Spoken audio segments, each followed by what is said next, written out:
porque creo que nunca, o bueno, sí, seguramente yo creo que en algún momento lo he hecho, pero bueno, nunca está de más, precisamente yo que me llamo Amo Neuroscience and Biology como proyecto de divulgación y comunicación científica y que me gusta mucho el tema de hablaros de neurociencia, creo que está bien el decir qué es y qué estudia la neurociencia y hay un artículo sobre ello, entonces no puedo no leerlo.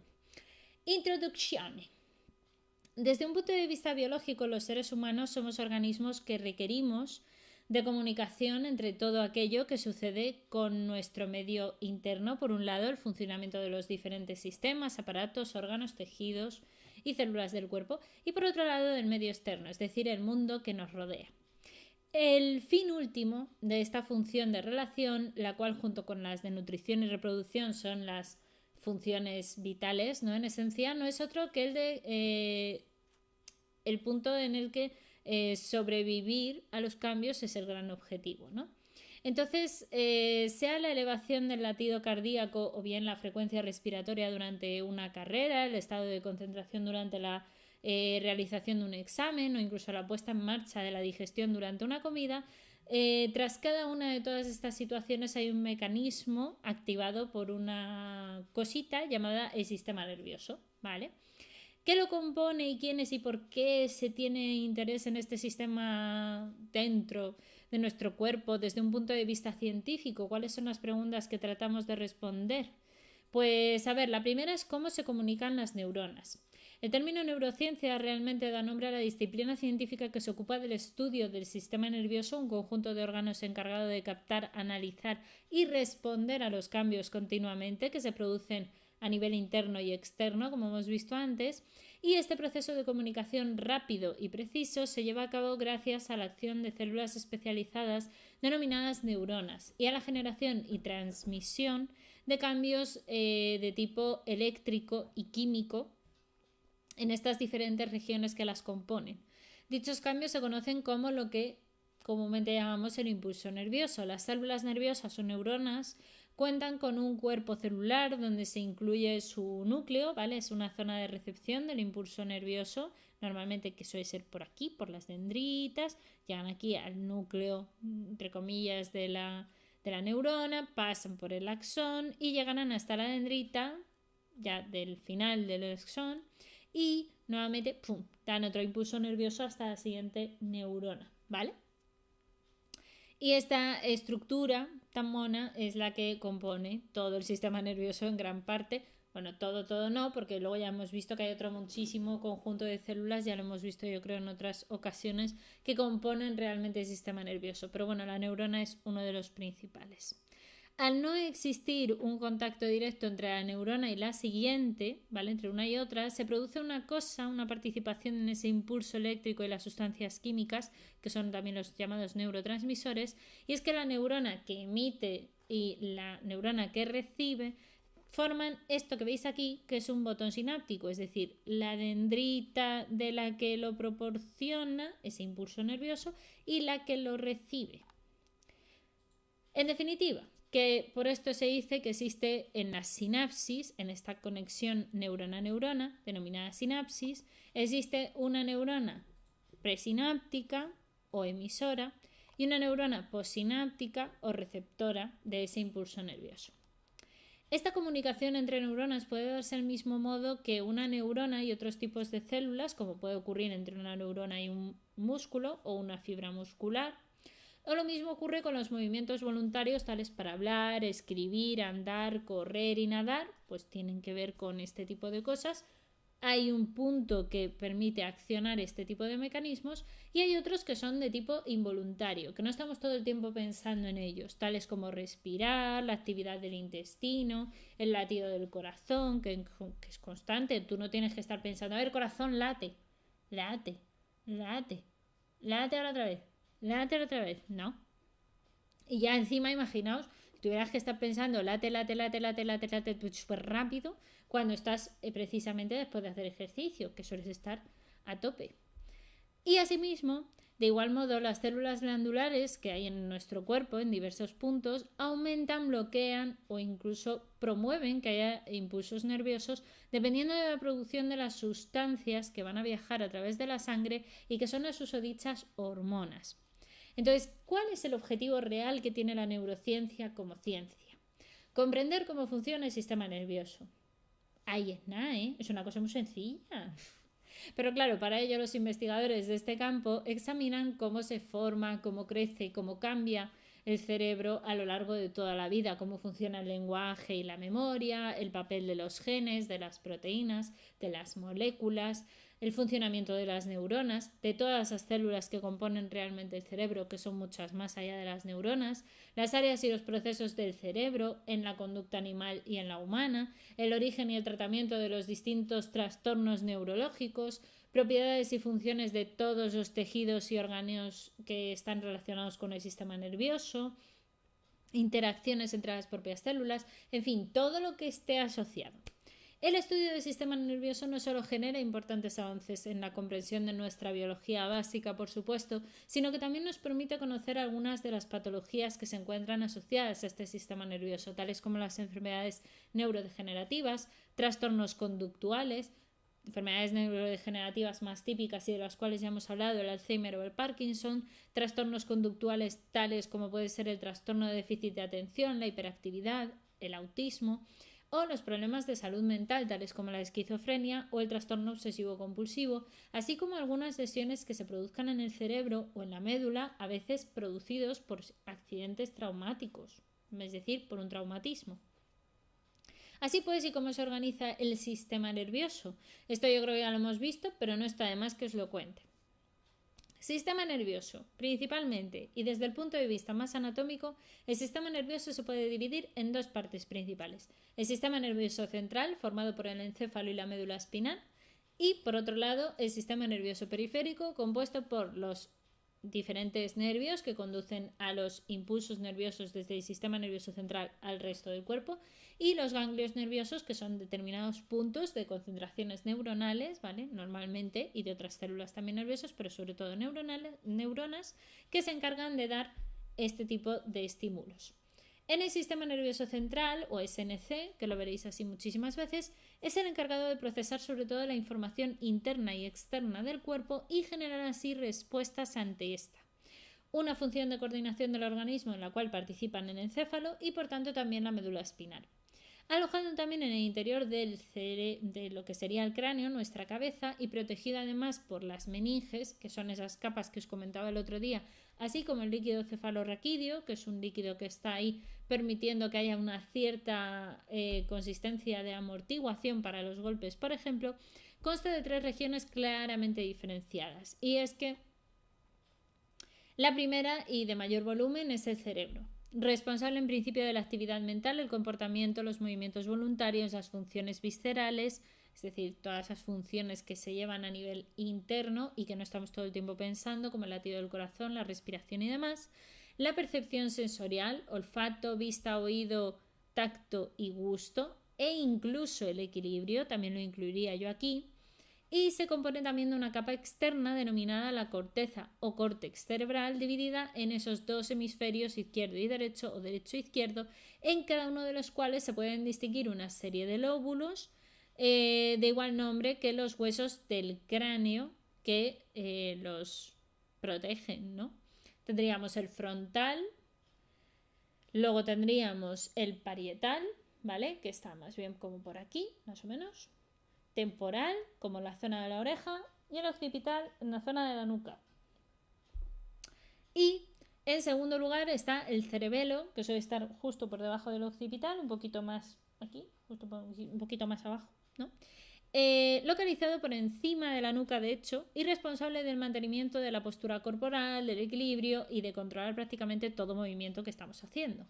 El tronco encefálico, que está un poco aquí entre medias, ¿vale? Más o menos, que actúa, entre otras cosas, de la conexión entre el encéfalo y la médula espinal, que ya empieza más o menos a partir de por aquí, antes de llegar justo a la columna, ¿vale?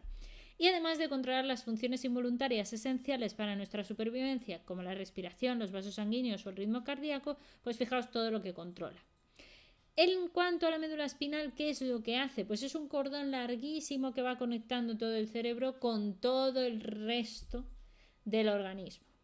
con toda la columna vertebral como protección, con sus vértebras y demás. También cuenta con algunas meninges y con un líquido cefalorraquídeo que le permiten estar protegido, pero sobre todo son los que van a dar esa radiación de nervios hacia todas las extremidades, todos los órganos y a todo lo que es el sistema nervioso periférico. ¿Vale? Esto que veis aquí, sistema nervioso central, toda la parte del encéfalo, la médula espinal,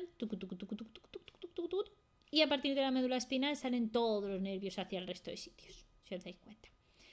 Menos los nervios faciales, que sí que es verdad que casi toda la zona de la región de la cara y del cuello pues está un poco dividida entre algunas de las regiones del tronco encefálico, que ya está por aquí, y la médula espinal en gran parte, pero también hay algunas ramificaciones que salen desde el cerebro, como por ejemplo los nervios ópticos, que ya van como directos y tal. Y luego tenemos también otra cuestión importante, y es que el sistema nervioso periférico, que es esta parte del sistema nervioso, como os digo, que es importante y que conecta con todo lo demás, tiene también los ganglios nerviosos, que entre ellos pues son estos puntos del plexo braquial, por ejemplo, que son nervios muy importantes, ¿no? Nervios fundamentales, que lo que hacen es tener muchísimas funciones en regiones muy grandes, ¿vale? Son como puntos concretos. Por un lado, el nervio es un término empleado para referirse a los conjuntos de axones de neuronas procedentes desde el encéfalo o desde el cerebro y la médula espinal. Dependiendo de hacia dónde transmitan los impulsos nerviosos, los nervios pueden ser sensitivos, ¿vale? Se tienen que ver con los sentidos y por tanto son receptores del exterior hacia el interior normalmente. Y luego están aquellos que transportan información normalmente desde el sistema nervioso central hacia el resto del organismo, en muchos casos de tipo motores o motor. Entonces también esto implica que haya a su vez también ganglios nerviosos que se denominan sensitivos y otros que son vegetativos. Sensitivos si están nuevamente implicados con la recepción de estímulos desde fuera, o vegetativos si lo que hacen es recibir información o compartir información pero desde el interior del propio organismo. Por ejemplo, que el bazo se comunique aunque tengan ciertos impulsos nerviosos, por ejemplo con el páncreas. Así también están implicados otras funciones que son muy interesantes dentro del sistema nervioso, que son el sistema nervioso simpático y el sistema nervioso parasimpático. Normalmente el sistema nervioso simpático desencadena la respuesta del organismo ante una situación de estrés o de peligro para que se aumente toda la dilatación de los vasos, la frecuencia respiratoria, etcétera, para que podamos hacer, por ejemplo, una escapada si aparece un tigre y nos quiere comer. El sistema nervioso parasimpático, sin embargo, se suele encargar de la situación de normalidad en la cual las funciones del organismo hay que mantenerlas y los efectos contrarios, de hecho, del sistema simpático los contrarresta el parasimpático, porque claro, activar toda nuestra respiración, toda la actividad exagerada que puede ocurrir cuando te metes una carrera al sprint porque tienes que correr hacia el autobús, como le pasaba antes a Nekima, pues la va a contrarrestar el sistema parasimpático, volviendo a regular otra vez la frecuencia cardíaca, consiguiendo que tú tranquilices tu propia respiración, devolviendo todos tus músculos también al estado de relajación. Tiene que haber un poco un contrario, ¿no? Una cosa antes de llegar a las conclusiones, que me la he tenido que saltar porque no había manera de pararnos en esto sin perder el hilo de lo que os estaba leyendo, es que efectivamente, y como veis aquí, es un gráfico bastante claro de cómo la neurociencia al final investiga el desarrollo dentro del sistema nervioso, cómo se produce, cómo se desarrolla. La parte cognitiva, toda la parte que implica también al final la parte de las enfermedades, el conocimiento, la personalidad, etcétera. Hay una parte también que estudia la parte más molecular y celular, ¿no? Esto es una neurona y esto es una célula de la glía y esto es una microglía y esto hace tal cosa y esto hace otra, ¿no? La parte neuroconductual o conductual como tal, que va asociada un poco con la cognitiva, ¿no? También casi, porque la cognitiva sería un poco más de conocimiento, ¿vale? De tipo cognitivo, cómo está produciéndose el conocimiento, por ejemplo, y el conductual sería un poco más quizás ya metiéndonos en parte emocional, por qué nos comportamos, por ejemplo, de una determinada manera. De hecho, la conductual muchas veces se basa en los comportamientos sociales que tienen a veces también otros individuos, por eso también se investiga tanto en ratones y en ratas, son organismos sociales como lo es el ser humano y muchas veces los estudios conductuales tienen mucho que ver con ellos, precisamente por eso, porque tienen un carácter social como especie que les asemeja y nos acerca mucho más quizás que con otros individuos o con otros organismos que se pudieran estudiar.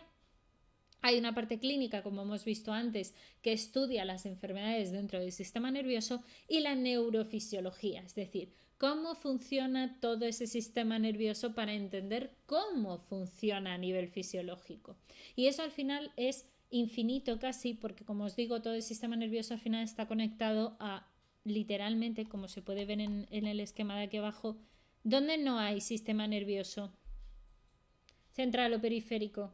No hay ningún sitio donde no haya sistema nervioso. Entonces, todo está conectado con el sistema nervioso de manera A o de manera B y por tanto es muy, muy, muy importante entender cómo funciona. Por eso surgió la neurociencia y en gran parte eso se lo debemos, por cierto, a Ramón y Cajal, que fue el primero que habló de la neurona. Todo se ha dicho. El sistema nervioso en cualquier caso es objeto de estudio de la neurociencia desde diversos puntos de vista, ¿vale? Desde el desarrollo, la conducta y tal como hemos visto. Todos ellos son campos de investigación que buscan realmente cómo entender cómo funciona y demás todo este sistema. También cómo se capta del medio externo hasta el medio interno y viceversa. Y la base del funcionamiento sobre todo se explica gracias a las particularidades que presentan en gran parte las neuronas. El trío Calavera, Santiago, Ramón y Cajal. Exactamente, el trío Calavera, Santiago, Ramón y Cajal. Que en realidad es solo una persona. Es como los autores estos que en realidad eran tres, pero pusieron solo un hombre de mujer, algo así. Pues algo así pasa a veces cuando hablas de Santiago, Ramón y Cajal. Hay gente que dice, son tres personas, ¿no? Es un único señor. Así que bueno, pues eso, que los ganglios y los nervios generan al final esas respuestas e intentar entender todo este complejo sistema es mérito de la neurociencia. Yo creo que ya os había dicho un poquito esto en otros directos, pero bueno, nunca está de más, ya que estaba aquí el artículo, había que leerlo. De hecho, el siguiente que había también era muy relacionado con este tipo de ámbito y hablaba de la neurociencia más allá de las neuronas. Y dice, hace poco más de 100 años, Ramón y Cajal, ya sabéis, dos personas, no, una única persona, por Dios, Santiago, Ramón y Cajal. Pues Santiago Ramón y Cajal desarrolló y demostró mediante la técnica de Golgi de impregnar tejidos con sales de plata en su doctrina de la neurona, conocida así, que de hecho está muy aceptada a día de hoy, pero en su momento costó un poco. Aceptaba, por tanto, que el tejido nervioso no estaba formado por células conectadas físicamente unas con otras, como sí decía Golgi, sino que cada neurona mantenía un poco su individualidad y conectaba con las vecinas por la sinapsis que hemos visto antes. Esas uniones que mantenían ese minúsculo espacio entre ambas y que daban sustancias químicas para poder comunicarse, que son los neurotransmisores, y que afectaban a la actividad eléctrica de las neuronas. En tanto que tejido fuera más excitable, ¿no? Cada neurona emitirá o no esos pulsos eléctricos a través de los flujos de iones o a través de la membrana con los neurotransmisores que se recibirán por la neurona, como ya hemos visto, postsináptica. A base de pulsos eléctricos, como digo, se captan esos cambios de la presión, la temperatura, la luz o las sustancias químicas en el ambiente, dando respuesta en movimientos por músculos o bien en secreción de las glándulas. De alguna manera, cuando se nos explica esto, asumimos que de forma implícita esto justifica todos esos procesos de aprendizaje, de memoria, de emoción o atención, o de fenómenos incluso más complejos como el pensamiento abstracto y simbólico o el uso del lenguaje, los cimientos de nuestros sistemas de creencias, el imaginario colectivo y por supuesto de nuestra cultura, de nuestra historia o incluso de nuestra sociedad. Es el mismo ejercicio de ingenuidad clínica que quizás cuando fingimos entender cómo funciona un smartphone a partir de la premisa de que los transistores emiten pulsos eléctricos en base a códigos 0 y 1 de Internet. Y es que hay un salto ilegítimo entre entender cómo funciona la emisión o ausencia del pulso eléctrico en un transistor o una neurona, por ejemplo, y comprender cómo funciona esa red de ordenadores o un cerebro en este caso, de la misma forma que no se puede deducir cómo se comporta la colmena de las abejas estudiando solo una abeja que zumba con sus alitas. Obviamente no es suficiente. Entonces es precisamente ahora, 89 años después del fallecimiento de Santiago Ramón y Cajal, que tras todas las convulsiones sociales, políticas y económicas que nos ha dado el siglo XX y las primeras décadas del siglo XXI, que echando la vista atrás nos hemos... ¡Hola, ¿qué tal? Por fin nos hemos divorciado de la idea que hemos heredado de nuestros padres científicos, entre comillas, y es que la realidad era tan sencilla como aquello que se presentaba en el microscopio, y que funcionaba con un mecanismo para el que solo hacía falta conocer la posición en la que estaban las células, o los engranajes. Ahora mismo sabemos mucho sobre la forma en que las neuronas mandan impulsos eléctricos unas a otras y hemos mapeado incluso regiones del sistema nervioso hasta el nivel de poder operar a alguien con la cabeza abierta al mismo tiempo que está consciente para poder medir realmente qué estamos tocando y cuánto le estamos afectando. ¿Ya saliste de trabajar? ¿A qué bien? Bueno, pues ha salido prontito, dentro de 8:30, no está mal, está muy bien. Consideremos, por tanto, y por ejemplo, la glía, ese conjunto de células que no es que acompañen a las neuronas en el tejido nervioso, no, es que las superan en número, son súper importantes. Es cierto que se sabe de ellas desde 1858 por Robert Virchow, a quien conocemos desde la teoría celular, por cierto, por postular solemnemente que toda célula surge de otra célula ya preexistente, y las describió al microscopio. Sin embargo, Virchow no les dio mucha importancia, por no decir ninguna, y de hecho su nombre procede del mismo término griego del que deriva del inglés glue, es decir, pegamento. La glía es el pegamento, en teoría, que unía las neuronas. Pero no es así, porque más adelante con el paso de los años se les ha ido respetando ya poquito a poco más y las han diferenciado de hecho hasta en subtipos. Así tenemos las células de la microglía, por ejemplo los oligodendrocitos o los astrocitos también, dentro de lo que sería el sistema nervioso central, e irles descubriendo sus funciones, que si algunas sirven para las neuronas darles alimento, otras ayudan a la transmisión del impulso nervioso, a través de otras podemos obtener reparación de las células dañadas como las neuronas, en fin, que tienen muchas relaciones y por tanto muchos papeles. Y aunque no es el propósito del artículo, cabe mencionar que a finales de la primera década de los 2000 de hecho se reportó que los precursores de los oligodendrocitos pueden y de hecho disparan impulsos nerviosos que un oligodendrocito maduro puede causar cambios en la latencia del grupo de las neuronas que tiene y que asiste según la actividad que recibe individualmente de ellas, sugiriendo por tanto algún tipo de sincronicidad o de sincronía que no se limita solamente al tema de la sinapsis, lo cual hace que todo el sistema sea muchísimo más complejo. Aquí lo que tenéis, por cierto, es una imagen preciosa de una neurona piramidal al microscopio óptico. Y se pueden apreciar, esta neurona piramidal son neuronas que se encuentran dentro de la corteza del cerebro. Aunque no me gusta el trabajo, pero aguantaré todo sea por tener más dinero para la desaparición en la sociedad. Digo, mi independización. Sí, eso. Mucho ánimo, Chanchi, que tú puedes. Ya verás que sí. Es muy bonita la imagen, ¿eh? Si queréis ver, os las enseñaré el domingo, ¿vale? El domingo si no os enseño. Hay unas imágenes muy chulas, por si queréis, si no, en mi blog. Como estoy empezando a publicar mi trabajo fin de máster, ahí hay un montón de imágenes del sistema nervioso, ¿vale? En el caso es de peces, claro. Y tal, pero sí. Espera, Hiden, que la estoy poniendo un poquito más grande. Ahí está. Espero que ahora se vea mejor. Decidme si se ve mejor. Pero sí. Es todo lo grande que la puedo poner sin no comerme el resto del texto. Ahora sí, ¿no? Vale.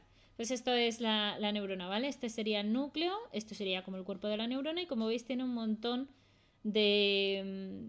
bueno... prolongaciones, son como axones, ¿vale?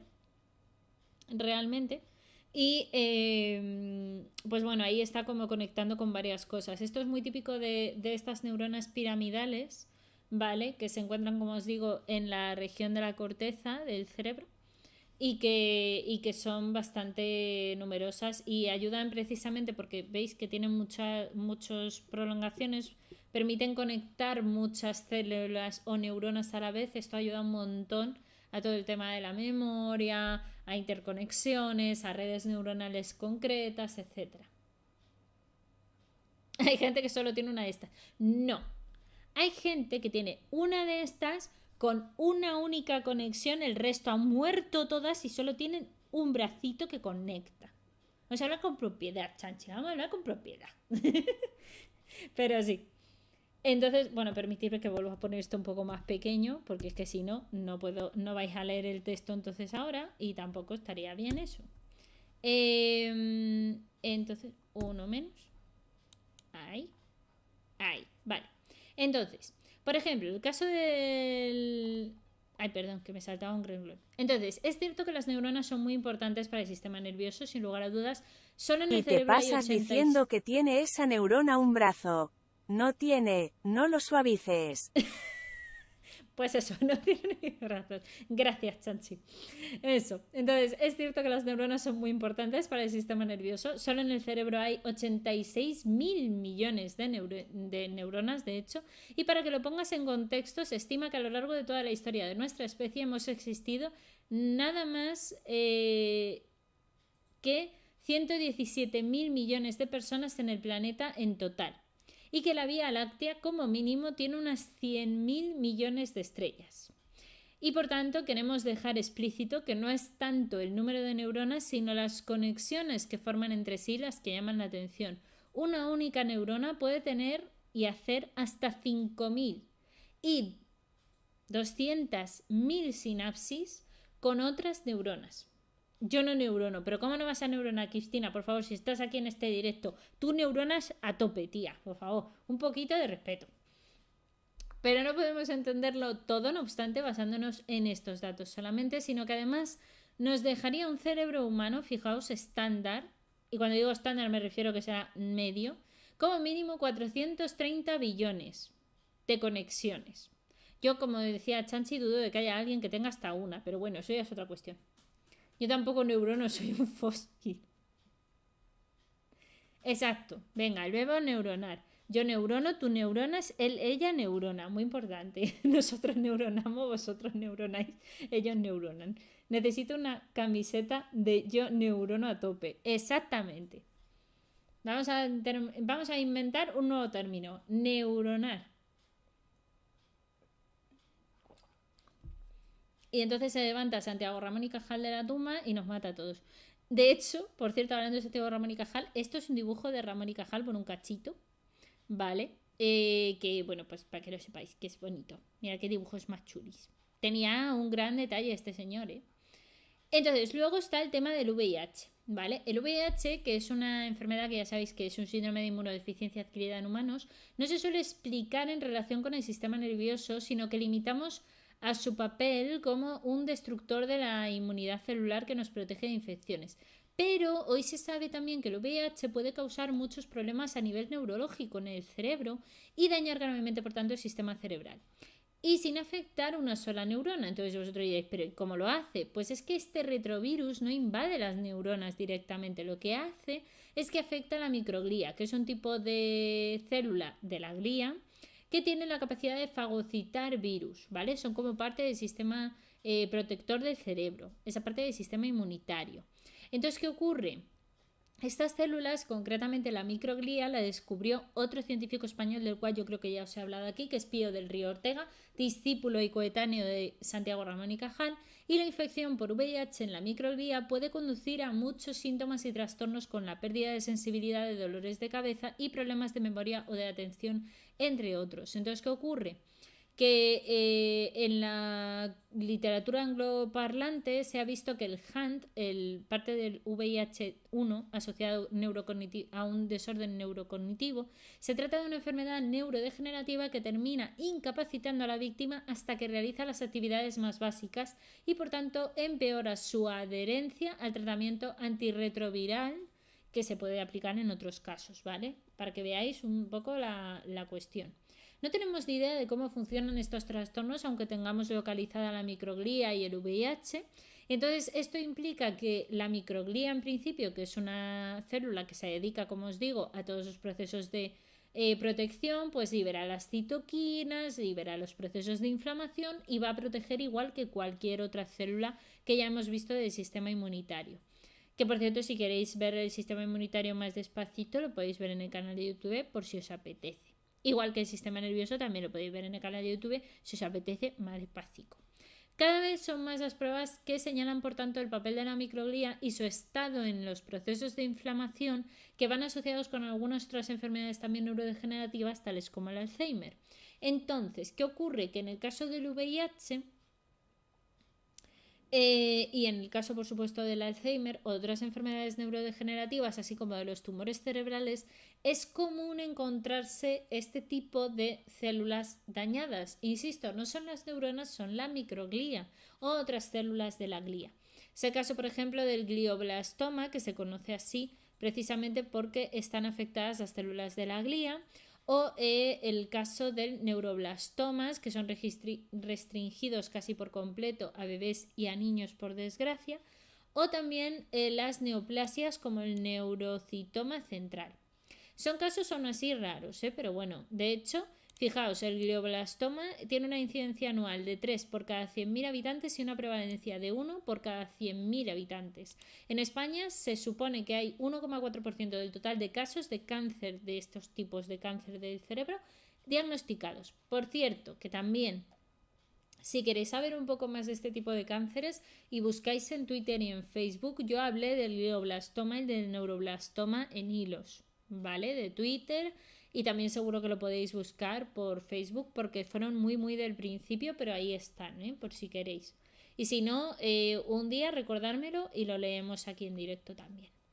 En 2022, de hecho, se ha reportado un estudio dirigido por Juan García Revilla y Manuel Sarmiento desde el Instituto de Biomedicina de Sevilla, donde se ha visto que el tratamiento del ADIPEG-20 y la radioterapia focal ha permitido que los tumores del glioblastoma y los modelos animales que se han usado en estos ensayos hayan salido relativamente bien y destruyeran, pues casi por completo o por completo, por lo visto, este tipo de tumores. Entonces, a día de hoy, además de este fármaco, se prueba en algunos pacientes ya humanos con resultados prometedores tanto a nivel de los efectos del tumor como de otros tipos. En definitiva, no queda mucho por saber sobre el sistema nervioso, su funcionamiento y sus enfermedades, pero nos encontramos en un momento muy interesante para estudiar las neurociencias porque hemos trascendido a las neuronas y hemos empezado a poner el foco en otras conexiones, en los números, en las células que parecían meras cuidadoras y que vemos cada vez más que tienen muchas más implicaciones, ¿no? Yo sigo pensando que hay mucho todavía que descubrir. Véase los nuevos astrocitos de los que hablamos hace unos meses. Creo que el cerebro todavía sigue siendo un órgano sumamente desconocido, porque llevamos relativamente poco tiempo investigándolo, pero bueno, está bastante bien. Perdonadme que os leo, que habéis estado escribiendo y no os he leído. Vale, había visto lo de la camiseta que decía nuestra queridísima Cristina, que quería ponerse yo neurona a tope. Luego también ha comentado Chanchi, se pasó, te conviertes en mi madre diciendo lechucea. Ramón y Cajal, el Bud Spencer de la ciencia, hombre, por supuesto. Lechucear me encanta, por favor. Hazte una camiseta que diga yo neurono y lechuceo. Pero, ay Dios mío. No es justo que los ingleses puedan desbordar cualquier sustantivo y nosotros no. Efectivamente. La cocina de Sanji es menester, totalmente. Imuneuro. El verbo neuronar podemos evolucionarlo a yo amo neurono, tú amo neuronas, él le llama neurona. Oh, DJ Vervolución. Ay, Dios mío.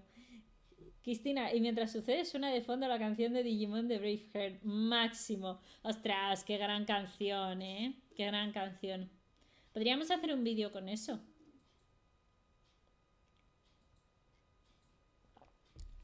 Yo neurono, tú neuronas. Amo neurono, amo neurono. Si algún día consigo sacar cosas de merchandising, recordarme este momento, por favor, para que pongamos en una camiseta yo amo neurono o algo así. Y ya lo hacemos todo. Siguiendo con noticias del cerebro, comentaban asociado a los dos anteriores en este blog y decían: cambiar nuestro cerebro es posible. Pensáis que no, pero sí lo es.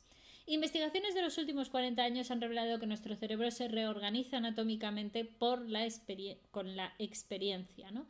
Se trata de un concepto muy chulo que se llama neuroplasticidad o plasticidad neuronal, descubierta en 1964 por la neurocientífica Marian Diamond. Y os la menciono porque hablaremos de ella el domingo también. Marian Diamond.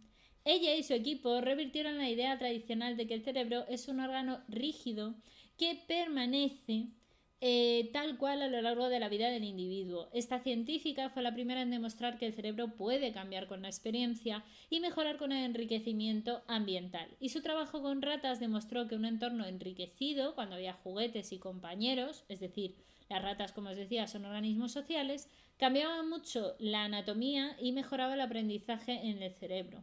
Encontró que en estudios de esta estructura de la corteza cerebral de los animales jóvenes podía también cambiar en respuesta a la información que tuvieran en el ambiente.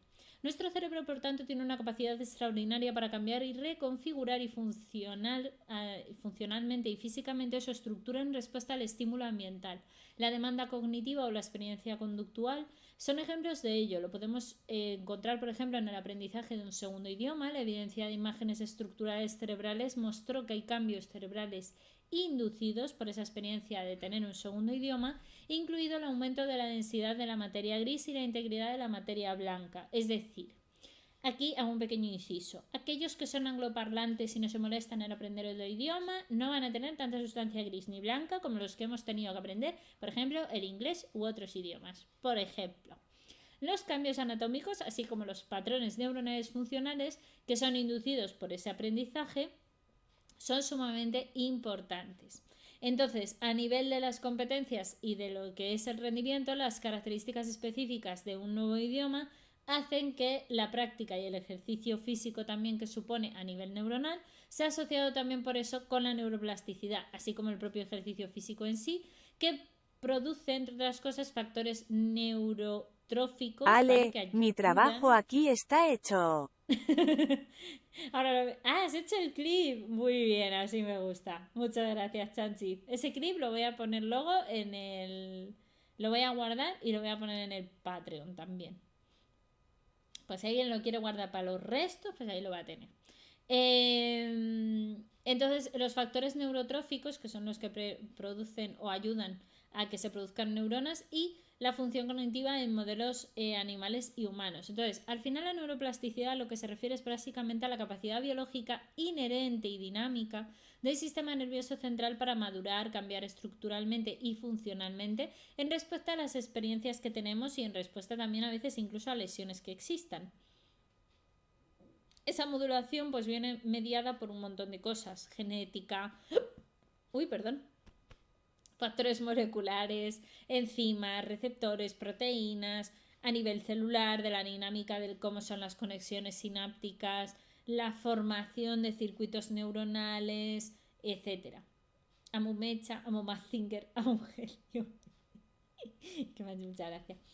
El clip. Bueno, pues nada, ahí está el clip para toda la vida. Y ya Chance ha hecho su trabajo, entonces ya se puede ir tranquila a dormir. La neuroplasticidad en el cerebro también sano, en un desarrollo en principio que exhibe un perfil de desarrollo específico de esa corteza, ¿no? Y el aumento durante esos periodos críticos o sensibles del desarrollo cerebral pre y postnatal, ¿vale? Previo al nacimiento y después del nacimiento, permiten, entre otras cosas, la construcción y la consolidación también de las conexiones cerebrales estructurales y funcionales dependientes de la experiencia. Otra de las evidencias de la neuroplasticidad y la neurogénesis, es decir, que seguimos formando nuevas neuronas incluso aunque seamos adultos, que hasta hace no tanto tiempo no se pensaba así, han observado por tanto que cientos de neuronas nuevas tienen su producción incluso fijaos en muestras cerebrales de más de 55 personas fallecidas de diferentes edades, se ha visto que no todas surgieron a la vez, es decir, no es que nazcamos con un número de neuronas y ya nos morimos con ellos, no funciona así. Entonces, la producción de neuronas es continua, lo que pasa es que sí que es verdad que se ralentiza con la edad y esa capacidad regenerativa se conserva en personas mayores sin enfermedades e incluso neurológicas aparentes. También hay un proceso de autorregulación que conduce al mantenimiento y la constancia de los grupos neuronales que vamos usando más y por tanto esas redes neuronales están más mantenidas. Chanchi, ¿qué has escrito?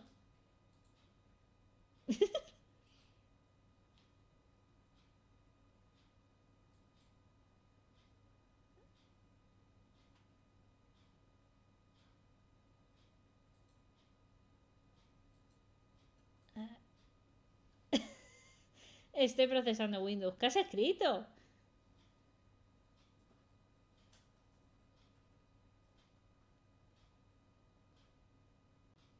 Ah, el inicio de la letra de Braveheart. Ostras. Mm, está en japonés. No, ya, ya. Oh my god. Yo es que eso no lo puedo leer en voz alta porque entonces me empiezo a reír y ya no seguimos el directo. Pero lo he leído internamente. Pero bueno, sí. Entonces, la cuestión es que somos muy adaptativos, ¿vale? Ya es cierto, esa no la tradujeron al castellano. Entonces, hay hallazgos recientes, en cualquier caso, que han indicado que efectivamente la regulación del factor neutrófico derivado del cerebro, el BDNF, es súper importante para precisamente esas conexiones neuronales y su mantenimiento. Así que finalmente, para señalar que la química cerebral, por supuesto, nos predispone hacia determinados estados de ánimo, cualquier alteración puede hacernos experimentar, de hecho, una alta motivación o una alta tristeza, pero sí que es cierto que el equilibrio entre los neurotransmisores tales como la oxitocina, la serotonina y la dopamina permiten que se nos regule este tipo de cuestiones. También encontramos una relación muy importante con el Alzheimer o la neuroplasticidad asociado con demencias vasculares y con problemas también de tipo de demencias, ¿no? de enfermedades neurodegenerativas, el envejecimiento celular de las células cerebrales y los cambios anatómicos en el sistema nervioso central también son un paso importante, que dependiendo de cuánto hayas estado de activo y cuánto haya estado de activo tu cerebro, técnicamente te puede ayudar hasta cierto punto a prevenir las enfermedades neurodegenerativas, aunque bueno, esto es algo que no está tampoco 100% demostrado como tal, pero bueno.